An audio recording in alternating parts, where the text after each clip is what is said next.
In this video, I'm showing you how to apply your DIY growth oil, aka my brittle juice, to your scalp for maximum absorption and therefore maximum hair growth / regrowth.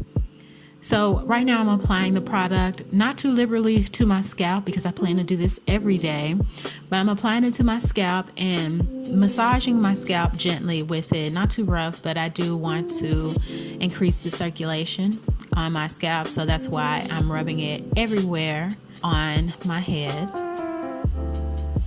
And then this is one of the methods that I used. You just take a towel, put in warm water, and you wring it out, and you place it on your head. Now, I don't really like this method too much. I guess if you don't have a tea kettle, which I'm going to show you next, a better way you could do this. But I think that the towel gets cool too quickly.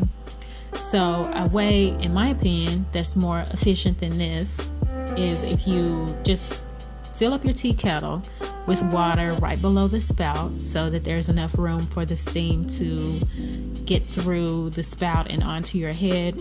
You turn on the water, let it boil, and then there's a sweet spot with how close you can get. You know, if you get too close, you'll burn yourself, but if you're not close enough, you won't feel it.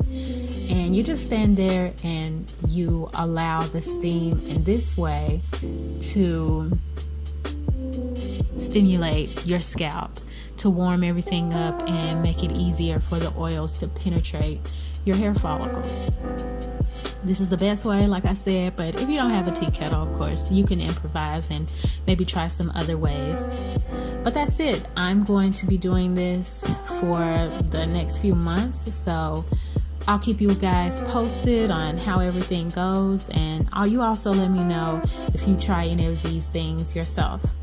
Anyway, talk to you later. Bye-bye.